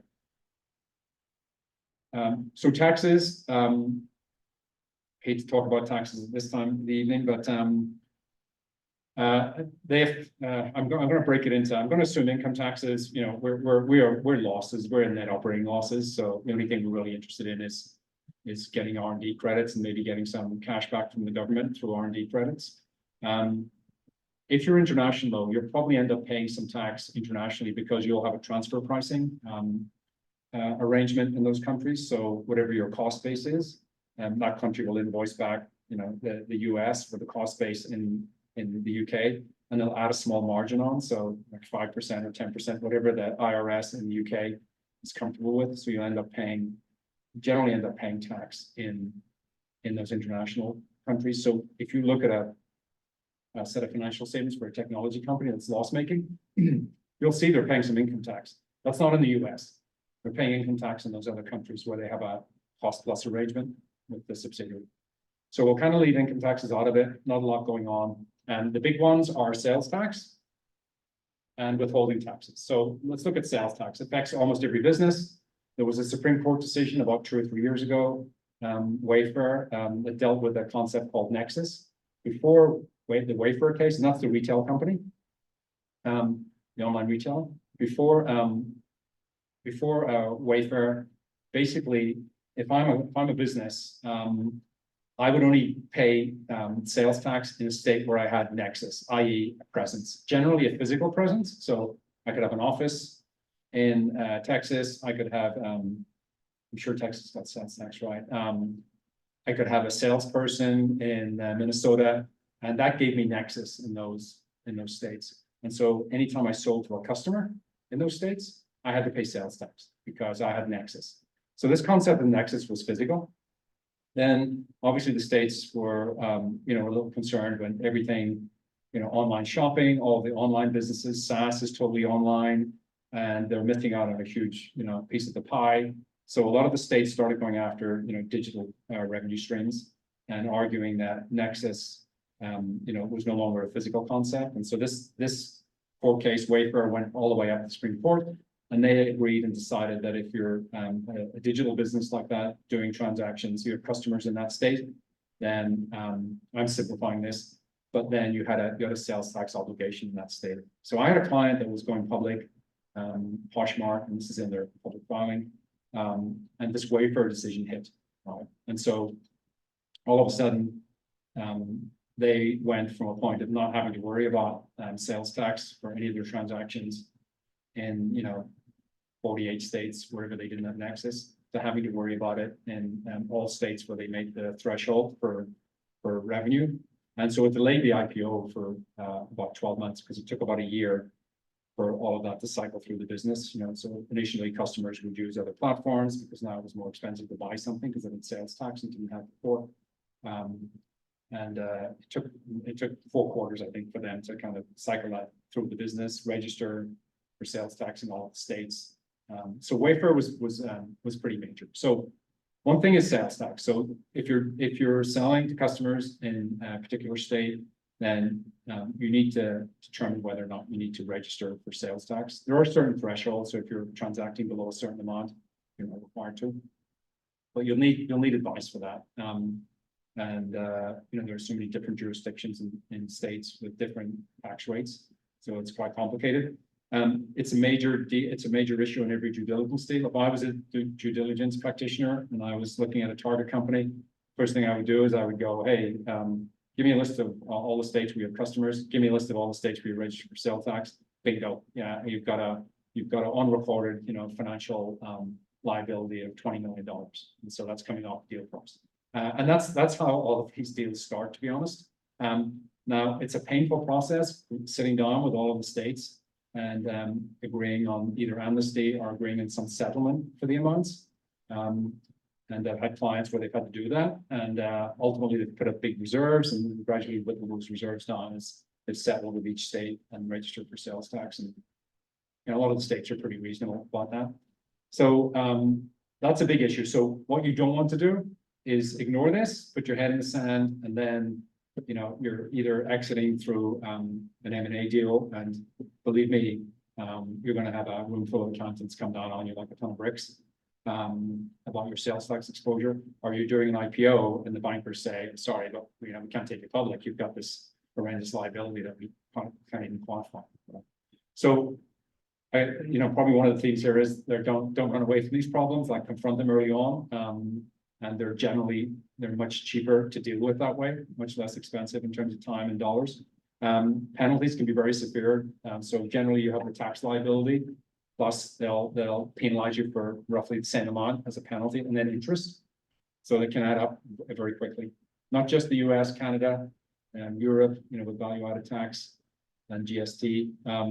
So that's one thing. So that one is, I would say, best way to address that is, get good advisors and just confront those issues. Don't ignore them. Withholding taxes. So this is pretty significant for a lot of new businesses that have sprung up. So I had a public company that was a learning platform. So mainly for technology folks, as opposed to accountants and lawyers and stuff. It was basically a technology learning platform. Went public. They did a great job though. They would have content that they would post on their site. So they call them creators, and the creators would post content on their site, and they got the right tax forms. So think like a 1099 for subcontractor that basically said the company was not responsible for withholding tax from the revenue that they generated on their site, but that was the individual's responsibility, right? And so you see that in a few different forms. So educational websites are good ones, and the example I'm going to show you is Udemy, not too far from here, I think. And this is in their document where they didn't deal properly with this withholding requirement.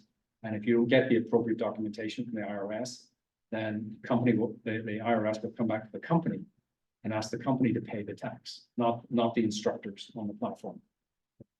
And so we'll look at that in a little bit. Same issue for Airbnb. The hosts are responsible for paying the sales tax, not Airbnb. The educational platforms we sort of talked about. What else is worth talking about here? We talked a little bit about DoorDash, and I'll lump Uber in there as well with 1099s for drivers. So that it's clear that it's not Uber's responsibility to collect the taxes. That's the individual driver who's responsible for filing their own tax forms. Otherwise, if you don't have that paperwork, the IRS can legitimately come back to the company, and those numbers can add up very, very, very quickly. Let me see, maybe I'll just go straight to this. So this is a footnote disclosure from Udemy, and it's a lot to read, but kind of go to the bit that's highlighted. So essentially, they didn't get the appropriate documentation to say that the creators, or the authors were responsible for paying income tax on their earnings through the Udemy website for the content they were posting there, and that the company was then monetizing. And so the IRS came after Udemy, and you can see there they posted up a liability of $17 million for withholding taxes relating to those historical payments. Now, if they had done that properly from day one, if they had just put a process in place, or maybe better gotten the right advice, put a process in place to collect the appropriate documentation, the W-9s and whatever the form is, escaping me right now, then that's $17 million that would have been saved. And plus, the thing that's not on here are all the fees they paid to the big four firms to help them figure out this liability, and probably all of the legal fees as well. So that number, I'm sure, is much larger. So think about how many people we could have hired for for 17 million plus. So again, it's back to, best way to deal with these problems is early, right? And get the right advice. It goes back to getting the right people in the right places. I'm sure this company had a CFO, before this issue was, or while this issue was being created. So I think that's probably all I had for, one last thing on taxes. So stock options are great unless you mess them up. So I don't know if many of you recall, Uber got sued by some of its employees. They had restricted stock units, kind of like stock options, but Uber's IPO, the restricted stock units, they vested, and so the stock was granted to the employees. And with the restricted stock unit, when stock is granted, that's when you pay tax. And so, what you would normally do is maybe you would sell the stock to cover the tax. You'd still be left hopefully with, a nice profit. On IPOs, there's this thing called a lockup for 180 days. So they had timed the stock to transfer to the employees on the date of the IPO. But then in the underwriting agreement, there's a lockup for 180 days. So they couldn't sell the stock for 6 months. And in the meantime, stock price dropped pretty significantly. Right. So they were left with, I don't know the math, but they were definitely left with a situation where either they made very little money on that transaction, or potentially could have ended up paying for the excess tax over the proceeds when they were able to sell the stock. So want to be very careful that you set these up properly. This was only for cross-section of the employees. It wasn't for everyone. And then Stripe, this is more recent. So I said stock options only last for 10 years. Stripe still hasn't gone public last time I checked. It's a great company, very high valuation now. And so all of these employees, or a lot of these employees who've been there from the beginning, they had an option that, that there was no market for them to exercise and sell it. So I think what Stripe did was they did a fairly big raise, and then they just they cashed on a number of those employees and just gave them a bonus in return for their expired stock options. So part of that is I obviously is keeping an eye on things like that. They're a little long. Okay, IPO. Professor Lord, are we okay for time? Yeah, we're good. Getting close. We're 7:30. I don't know, folks. I think Bus, but they're all on Zoom, so as long as you're okay. Yeah, I'll finish before that. So IPO, I'm going to talk about, that's the holy grail for a lot of these companies. I put up some things in my mind here. I updated it a little bit. Obviously there aren't many IPOs now. Capital markets pretty slow, but generally you need a fairly substantive business. So revenues at 250 for the last fiscal year. Those revenues need to be growing. So revenue growth of 30%. It's good to have predictability and visibility into the results. So build out the FP&A team. So you're able to model it.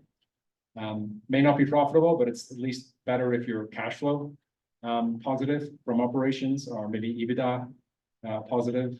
And then obviously that last one, which we could spend maybe 3 hours talking about, right? Just having a unique value proposition, something that's not really out there yet. That will definitely help with the IPO. So those are some things before you go public, you probably want to make sure that you've hit some of those metrics. There's the IPO timetable. It's a process, right? So, I mean, great if you can get a CFO who's done an IPO before. I've had, I think 26 of my clients went public and we helped them with the IPO. Probably most of those, I would say the CFO had done an IPO or two before.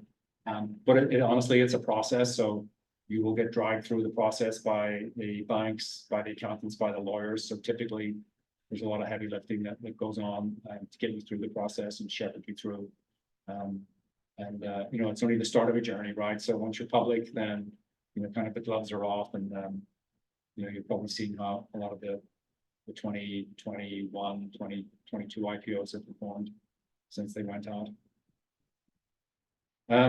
It is a time to take stock, so you're going to do a lot of corporate governance stuff, but get board members, independent board members.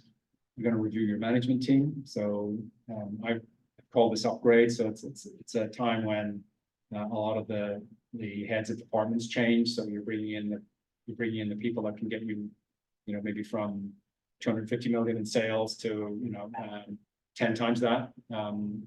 So it tends to be a time when a lot of the executive team change.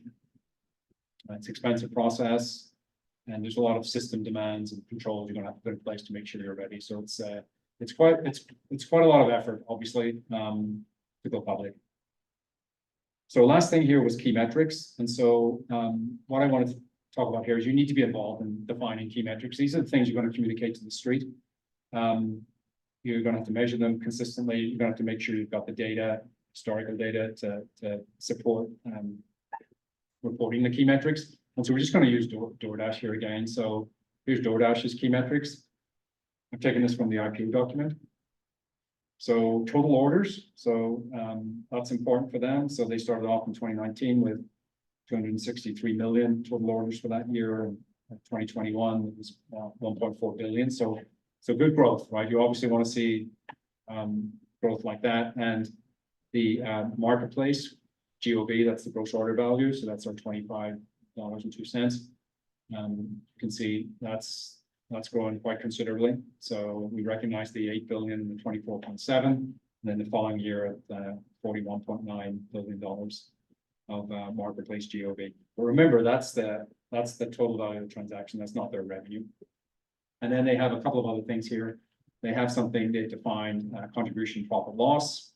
And so you can see there, that's attractive for them because it's converted a loss of 200 into a profit of 663 million, and then $1 billion, 71 in 2021. Then they have the adjusted EBITDA number.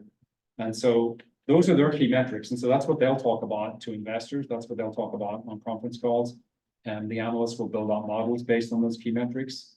And so you have to be very careful when you pick them, because you can't just decide to drop a key metric when it becomes, you know, when it's showing a negative trend or maybe not growing as quickly. You're going to have to live with it and be able to explain it. So you have to make sure you choose them correctly, which again is why, you know, you'd want to be involved in picking those key metrics and making sure they make sense for, you know, for the business. Here's you will define the key metrics. So I'm not going to go through these obviously, but DoorDash has the definitions of their key metrics in the same document. So after that table.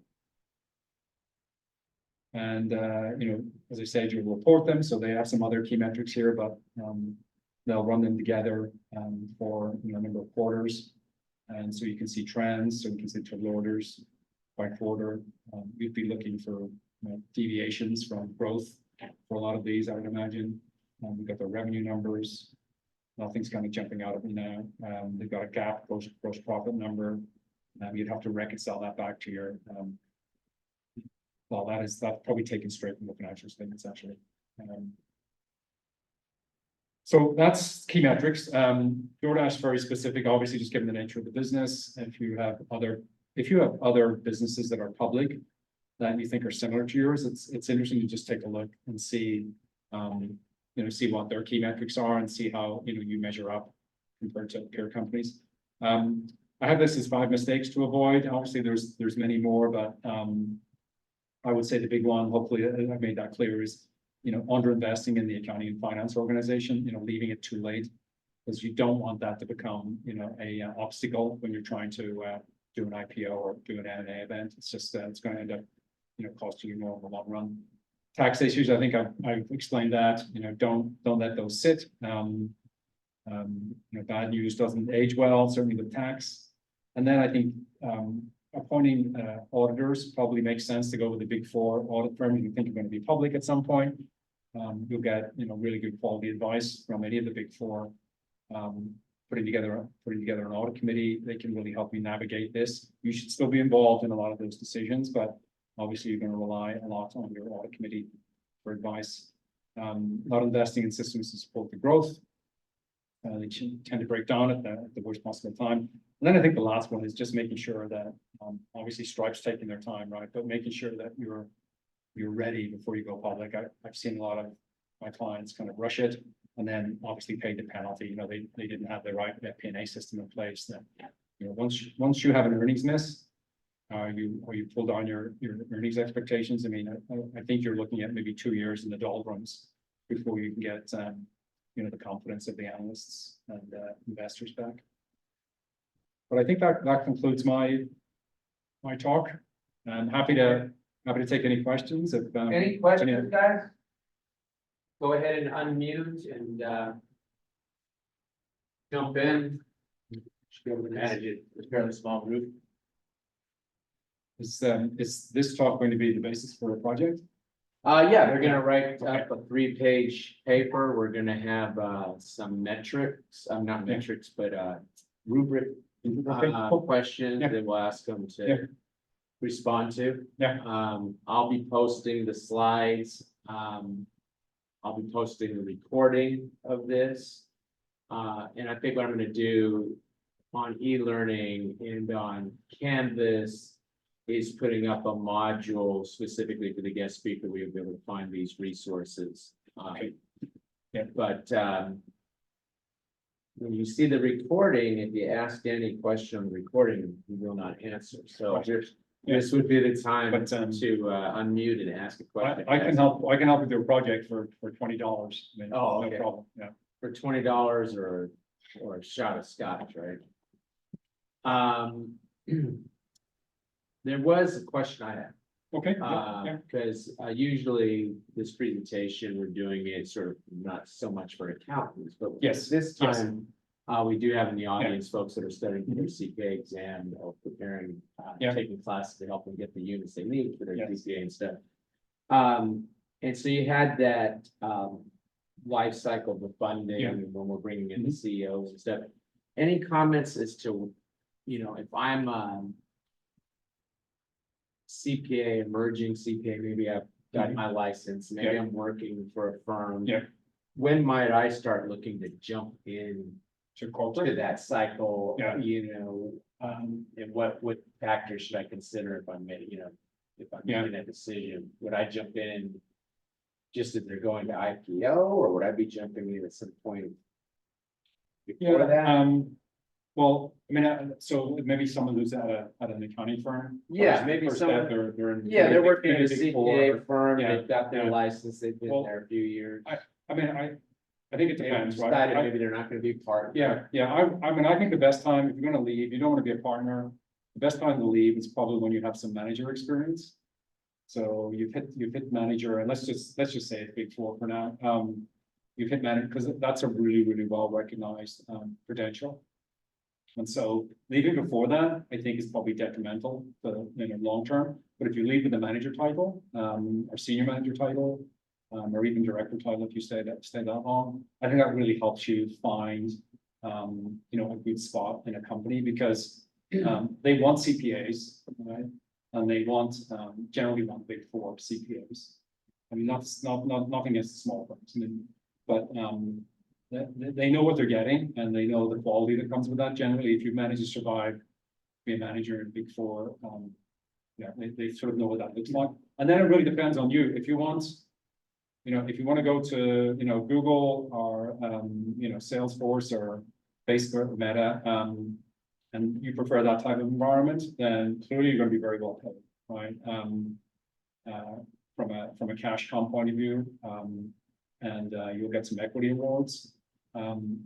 What you're probably gonna miss is, I like startups because you learn so much, right? You're really in the trenches, and if, Google's not gonna do another IPO, right? So it's already public, it's not gonna be acquired, going to probably do a lot of acquisitions, but if you want to sort of build up your resume, then maybe you think about, what are the companies that have raised a lot of money and are waiting for the capital markets to open up, and that data is quite easy to find, right? You can look at an EBC's portfolio, and you can see the companies that they're invested in, and you know which ones are public, which ones aren't. Like Stripe's a good example, or Databricks, I think it's gone public yet, and all of those would be. If I'm looking at, say, a startup, am I thinking CFO, controller, Oh, and you're you're that senior manager no, position? no, you will not get a CFO position. Even getting controllers hard. So I'll tell you what most people do is, because controllers operational, right? So, you're at a big four firm. If you're in the audit side, you're auditing other companies, right? You're not operational. You're not part of the, of the company itself. So, if they're looking for a controller, they want someone who's typically knows how to run NetSuite, SAP, knows how Equity Edge works for stock-based compensation, knows their way around 49As. I mean, you have some of that, and when you're auditing companies that have those systems, so you know a little bit. But what most people will do is they'll go into a company in a financial reporting role.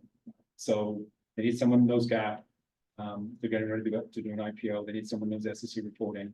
So that's how most of the people will get into a company. Not to say you can't get controller. There are definitely exceptions where some people have gone in, at a controller level of a smaller company, or assistant controller, it's probably a good one. And generally they could even sometimes be a client, so the company knows them. And they think they can be successful there. But a lot of people go into a financial reporting role. And then from there, when they've stayed there for a year or two, then they can move into operations control or something like that. Yeah. Any other questions, guys? Yeah, if you compare head of finance at a startup to a more mature company, one that's already IPO'd and gone public, what's the big difference in terms of the pitfalls or main things you have to look out for being in finance?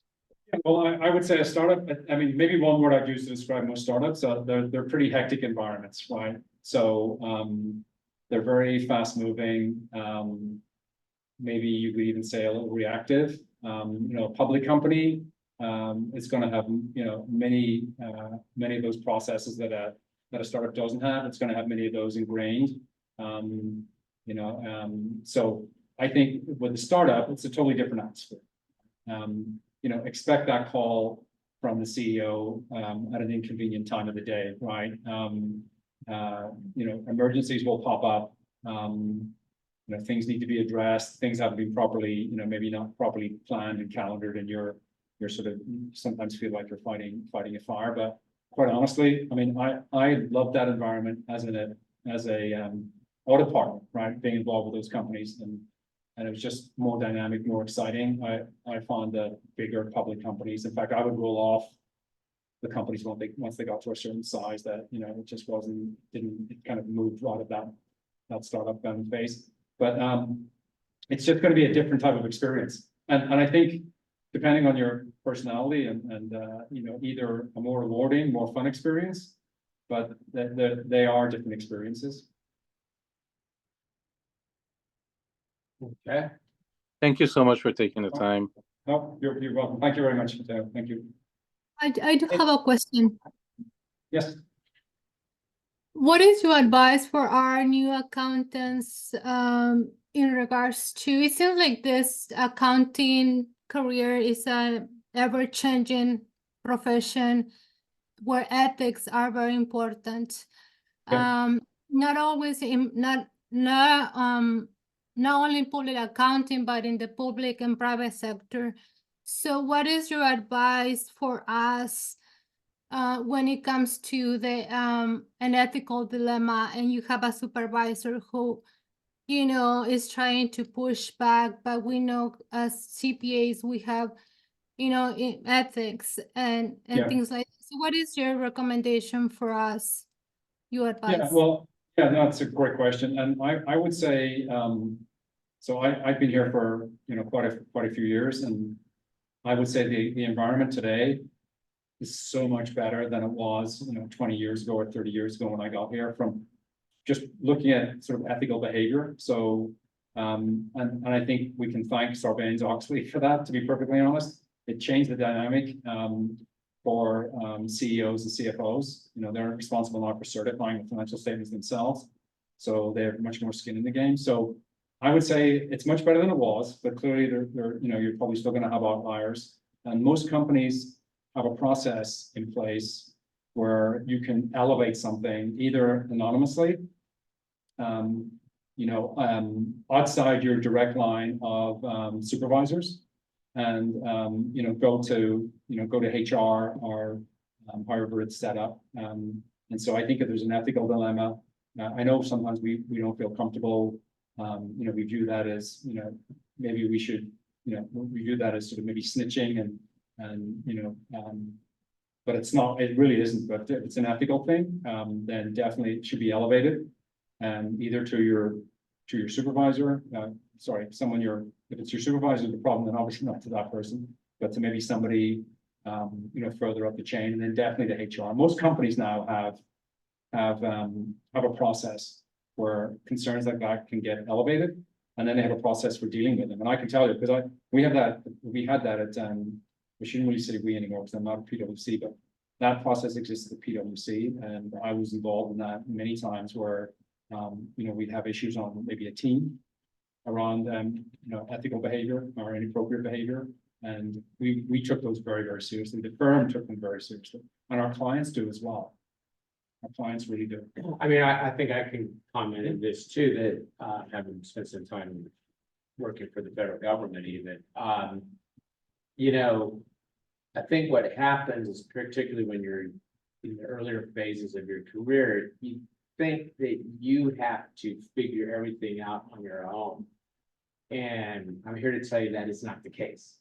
If you have a situation in which you're not sure the right path, the right way to handle that situation, then you need to talk that next level up. Don't feel like you need to internalize and figure it out all by yourself. They have the mechanisms that Dan was talking about. Yeah. And so don't sit there and get in that mind trap that we put ourselves in sometimes. And, I don't know what to do. And you just sit there and kind of beat yourself up. Disclose, get that next level, call the hotline. Sometimes they have anonymous advice line. Yeah. Which you can share these issues and stuff, but don't think at any time that it's something that you have to sit there and internalize and figure out all by yourself, because that's not the case. Yeah. Thank you both. Thank you. Anything else? Any other questions? I have a question. Mr. Wallace, thank you for your time today. That was a really interesting presentation. I was interested in hearing about how you were here to sort of witness the environment like pre Sarbanes-Oxley and post Sarbanes-Oxley, and Yes. Having worked overseeing the venture capital backed startup practices, did you notice like a significant difference in the amount of risk that VCs were willing to tolerate after Sarbanes-Oxley? Like what I guess was it was cash just flowing into startups now that there was, obviously with private companies, they didn't have to follow the same kind of regulations as public companies, but I imagine going into an IPO, they did need to. And so did you notice, I guess, any differences in risk tolerance from VCs after Sarbanes-Oxley? I would say it probably depends like what stage their company is at, right? Because obviously Sarbanes-Oxley is a public company law. And so private companies, I don't have that chart on the IPO timeline, but private companies would start thinking about Sarbanes-Oxley maybe a year out. And I would say, at least my experience, you tend not to have a lot of conversations around SOX with the very early stage boards, right? So you know, either B, C, or D financing. But once they start getting into public company, kind of zone, then yes, I mean, you're having good dialogue. I would say they all understand and appreciate it. Because the VCs do sit on the boards for a little bit of time after the company's public. So they typically won't divest right away. They'll be board members before and after the IPO. So they need to be signed up as well in terms of everything that Sarbanes-Oxley means. I would think the criminal, sections of Sarbanes Yeah. might get someone's Yes, attention too. yeah, no, definitely, yeah, I think, so where I noticed it was, I could probably tell you,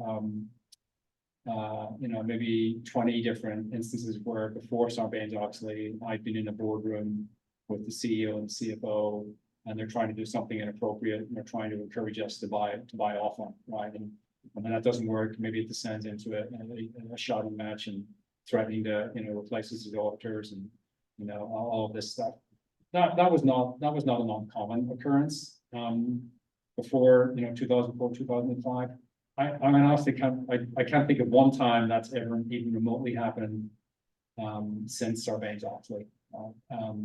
So that's my benchmark for, you know, basically, you know, trying to, articulate what the impact of it is. It's definitely had a really, you know, obviously there's a lot of regulation that goes with it, expense and so forth, but it's changed the tone for sure.